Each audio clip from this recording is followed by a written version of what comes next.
Hi hello നമസ്കാരം. ആസാദി ഏറ്റവും പുതിയ മലയാള സിനിമയാണ് ആസാദി. ഡയറക്ടറായിട്ടുള്ളത് ജിയോ ജോർജ് ആണ്.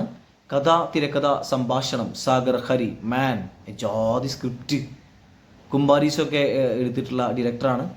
ഇതിൻ്റെ സ്കോർ, ഒറിജിനൽ സ്കോർ അടക്കമുള്ളത് ചെയ്തിരിക്കുന്നത് വരുൺ ഉണ്ണിയാണ്. DOP സനീഷ്, അതുപോലെ തന്നെ എഡിറ്റിംഗ് നൗഫൽ. എല്ലാം പുതിയ ക്രൂ ആണ്. ഇതിൽ സീനിയേഴ്സ് ആയിട്ടുള്ള ആക്ടേഴ്സ് നമ്മുടെ TG രവി സാർ അടക്കമുള്ള ആൾ മുതൽ വാണി വിശ്വനാഥ് അടക്കമുള്ള ആൾ ഇതിൽ അഭിനയിച്ചിട്ടുണ്ട്. ലാൽ സാറ്, നമ്മുടെ ലാലേട്ടൻ അല്ല, ജിങ്കിൾ റമ്മി കളിക്കൂ ലാൽ, പുള്ളിക്കാരൻ ഇതിൽ ഉണ്ട്. അപ്പോൾ ഒരുപാട് വലുതും ചെറുതുമായിട്ടുള്ള ഒരുപാട് ആർട്ടിസ്റ്റുകൾ ഈ സിനിമയിൽ വന്നിട്ടുണ്ട്. ഈ സിനിമയുടെ ഏറ്റവും എനിക്ക് തോന്നിയിട്ടുള്ള ഈ സിനിമയുടെ സ്ക്രിപ്റ്റ് പക്ക പ്രൊഫഷണൽ സ്ക്രിപ്റ്റാണ്. അതായത് കെട്ടുറപ്പിൾ സ്ക്രിപ്റ്റാണ്. വെറുതെ ക്ലൈമാക്സിന് വേണ്ടി മാത്രം എഴുതിയിട്ടുള്ള സ്ക്രിപ്റ്റൊന്നുമല്ല. ഈ സിനിമയുടെ സ്ക്രിപ്റ്റ് എന്ന് പറയുന്നത്, ഈ സിനിമയിലെ എല്ലാ ക്യാരക്ടറുകൾക്കും ഒരു കഥയുണ്ട്.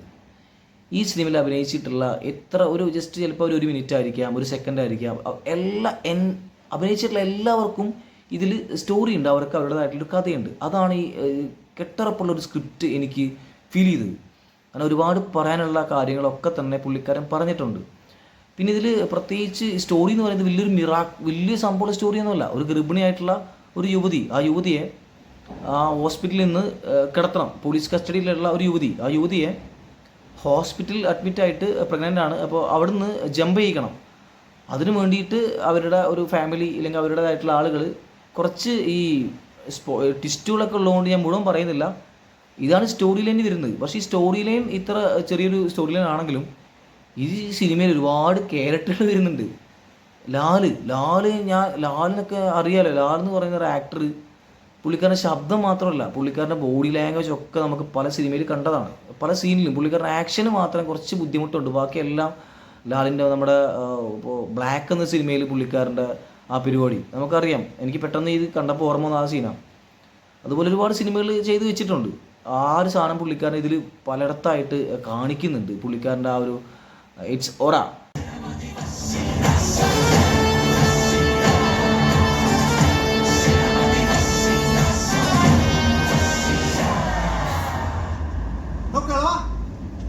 തന്നെ കുറിച്ച് ഭയങ്കര ബിൽഡപ്പ് ഒക്കെ ആണല്ലോ.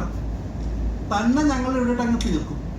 പിന്നെ തൻ്റെ കൂടെ ഗംഭീരമായിട്ട് ചെയ്തിട്ടുണ്ട് ലാല്. അതുപോലെ തന്നെ ചെയ്യുന്നത് ബാസി എന്ന് പറഞ്ഞാൽ അറിയാലോ. പേഴ്സണലി എനിക്ക് വാട്ടെവർ ആളെന്തോ ആയിക്കോട്ടെ, പക്ഷേ ആസ് എ ആക്ടർ എനിക്ക് പുള്ളിക്കാരൻ, നിങ്ങൾക്കൊക്കെ പുള്ളിക്കാരൻ ഇഷ്ടമാണ്. കാരണം ആസ് എ ആക്ടർ അടിപൊളിയാണ് പുള്ളിക്കാരൻ.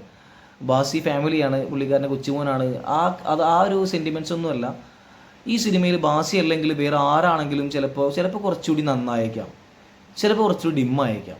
പക്ഷേ ഈ ക്യാരക്ടറിന് എനിക്ക് പേഴ്സണലി എൻ്റെ ഒപ്പീനിയൻ, ബാസി ഈ സിനിമയിൽ ബാസി പക്ക കാസ്റ്റിംഗ് ആണ്. കാരണം ഒന്ന് കുറച്ച് ഓവറും അല്ല, എന്നാൽ ഡിമ്മും അല്ല. കറക്റ്റ് എന്താണോ വേണ്ടത് അത് അവിടെ കൊടുക്കുന്നുണ്ട് പുള്ളിക്കാരൻ. വെറുതെ കുറേ അലമുറയിട്ട് കരയുന്നില്ല, ഒരുപാട് ഡയലോഗ് അടിക്കുന്നില്ല. വളരെ ക്ലീനായിട്ട് പെർഫോം ചെയ്യുക. അതൊക്കെ ഭയങ്കര ഒരുപാട് കഴിവുള്ള ആളുകൾക്ക് മാത്രമേ ഇത് ചെയ്യാൻ പറ്റുള്ളൂ. പ്രത്യേകിച്ച് ഈ ഒരു കാലഘട്ടത്തിൽ എത്രമാത്രം കോമ്പറ്റീഷനുള്ള ഒരു ഫീൽഡായിട്ടുള്ള സിനിമ ഇൻഡസ്ട്രിയിൽ ഒരു യങ് ആയിട്ടുള്ള ഒരു ആക്ടർ ഈ ഒരു ക്യാരക്ടർ എടുക്കുമ്പോൾ അത് ഒരുപാട് ചലഞ്ചിങ് ഉണ്ട്. ആ ചലഞ്ചിങ് വളരെ കൃത്യമായിട്ട് പ്രൊഫഷണലായിട്ട് ബാസി ചെയ്ത് വെച്ചിട്ടുണ്ട്.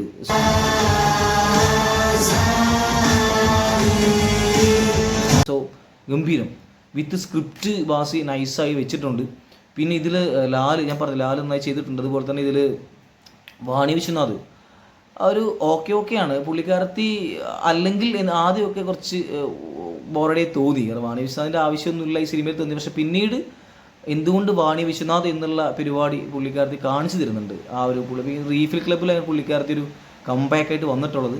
ഇതിലും നൈസായിട്ട് തന്നെ പെർഫോം ചെയ്തിട്ടുണ്ട്. പിന്നെ ഇതിൽ ഞാൻ പറഞ്ഞല്ലോ, ഇതിൽ വരുൺ ഉണ്ണിയുടെ സ്കോർ അനാവശ്യമായിട്ട് ഒരുപാട് ഡംപ് ചെയ്തിട്ടുള്ള സ്കോറിംഗ് ഒന്നുമില്ല. ആവശ്യത്തിന് നന്നായിട്ട് തന്നെ പുള്ളിക്കാരൻ സ്കോർ ചെയ്ത് ഇട്ടിട്ടുണ്ട്. എഡിറ്റിംഗ് ആയാലും നൗഫിൽ അനാവശ്യമായിട്ട് വെറുതെ മുറിച്ച് വിട്ടിട്ടൊന്നുമില്ല. കറക്റ്റ് ക്ലീൻ ഐറ്റമാണ് ചെയ്ത് വെച്ചിരിക്കുന്നത്. എന്തുകൊണ്ടും ഒരു സെക്കൻഡ് പാർട്ടിനുള്ള ഒരു സ്റ്റോറി എനിക്ക് പേഴ്സണലി ഇത് ഫീൽ ചെയ്തു. രണ്ടാം ഭാഗം വരണം ഈ സിനിമയ്ക്ക്. പിന്നെ TG രവി സാർ എന്ന് പറഞ്ഞു കഴിഞ്ഞാൽ എത്രമാത്രം എത്രയോ പഴയ ആക്ടറാണ്. പുള്ളിക്കാരനൊക്കെ നൈസായിട്ട് ഇതിൽ സ്പേസ് കൊടുത്തിട്ടുണ്ട്. ഇതിലെല്ലാവർക്കും സ്പേസ് ഉണ്ട്. സ്ക്രിപ്റ്റ് എഴുതി വെച്ച് വേണം, നിങ്ങൾക്ക് വേണം പെർഫോം ചെയ്തോ, നിങ്ങൾ വേണം തകർത്തോ എന്ന് പറഞ്ഞിട്ട് റൈറ്റർ, ഈ നമ്മുടെ ഈ സ്ക്രിപ്റ്റ് റൈറ്റർ സാഗർ രവി പറഞ്ഞിരിക്കുകയാണ്. അത് നൈസായിട്ട് ജിയോ ജോർജ് മൈക്ക് ചെയ്ത് എടുത്തിട്ടുണ്ട്. അപ്പോൾ ഈ സ്ക്രിപ്റ്റ് ബേസ് ഈ പരിപാടി ഗംഭീരമായിട്ടുണ്ട്. മേക്കിങ്ങിൽ അടിപൊളിയാണ്. സ്റ്റോറി ലൈനും മാത്രമല്ല, ഇതിൽ സോങ്സുകൾ 1-2 സോങ്സ് ഉണ്ട്, അതും അടിപൊളിയായിട്ട് ചെയ്തിട്ടുണ്ട്. ആക്ഷൻ ഒറ്റ ആക്ഷൻ മാത്രമേ ഉള്ളൂ. ശരിക്കും പറഞ്ഞു കഴിഞ്ഞാൽ ഒറ്റ ആക്ഷനേ ഉള്ളൂ. ആ ഒരു ആക്ഷൻ രസമായിട്ട് തന്നെ ചെയ്ത് വെച്ചിട്ടുണ്ട്. അപ്പോൾ നിങ്ങൾക്ക് എല്ലാവർക്കും ഇഷ്ടപ്പെടുമെന്ന് ഞാൻ വിശ്വസിക്കുന്നു. കാരണം ഇങ്ങനെയുള്ള സിനിമകൾ എപ്പോഴും കിട്ടൂല.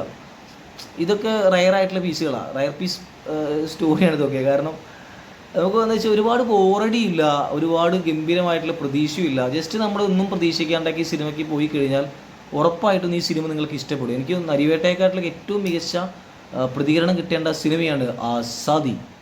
അപ്പോൾ ജസ്റ്റ് ഒന്ന് നിങ്ങളൊരു വാച്ചബിളായിട്ട് നോക്കുക. As a performance level Sreenath Bhasi, TG രവി, ലാൽ, വാണി വിശ്വനാഥ് നൈസായിട്ട് പെർഫോമൻസ് ആണ്. ഇതിലൊരു പോലീസുകാരനുണ്ട്, പല സിനിമയിൽ കണ്ടിട്ടുണ്ട്, പേരെനിക്കറിയില്ല. പുള്ളിക്കാരനും സെറ്റായിട്ട് ചെയ്തിട്ടുണ്ട്.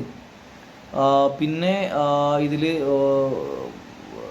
ഒരു ലേഡി, പേരെനിക്ക് ഓർമ്മയില്ല, ഈ സിനിമയിൽ ഗർഭിണിയായിട്ടുള്ള പ്രഗ്നൻ്റ് ആയിട്ടുള്ള ലേഡിയുള്ള ക്യാരക്ടറാണ്. ഊമയാണ് ആ പുള്ളിക്കാരത്തിയും രസമായിട്ട് പെർഫോം ചെയ്തിട്ടുണ്ട്. സ്പൈസ് കൊടുത്ത് എല്ലാവർക്കും സ്പേസ് ഉണ്ട്, പെർഫോം ചെയ്യാനായിട്ടുള്ള എല്ലാവർക്കും സ്പേസ് ഇത് കൊടുത്തിട്ടുണ്ട്. അതാണ് എനിക്ക് ജിയോ ജോർജ് ഡയറക്ടറോടൊക്കെ ഉള്ള ഒരുപാട് ആഗ്രഹത്തോടെ വന്നിട്ടുള്ള ആളുകൾക്കൊക്കെ തന്നെ ഈ സിനിമയിൽ അവസരങ്ങൾ കൊടുത്തിട്ടുണ്ട്. നല്ല കെട്ടുറപ്പുള്ള സ്ക്രിപ്റ്റ് ഈ സിനിമയ്ക്ക് ആളുകൾ കൂടിക്കൊണ്ടിരിക്കുകയാണ്. ഈ സിനിമ ആർക്കും അറിയില്ല, ഇറങ്ങിയതുപോലെ ആർക്കും അറിയില്ല. പലയിടത്തും 1-2 ഷോ ഉള്ളൂ, ഷോ കൂടുന്നുണ്ട്, ആളുകൾ കൂടുന്നുണ്ട്. അപ്പോൾ ഈ പെരുമഴക്കാലത്ത് സമയമുണ്ടെങ്കിൽ ഒരു വട്ടം ജസ്റ്റ് കണ്ട് കൈയടിക്കാവുന്ന മികച്ച ഒരു അനുഭവമായിരുന്നു എനിക്ക് ആസാദി. Thank you.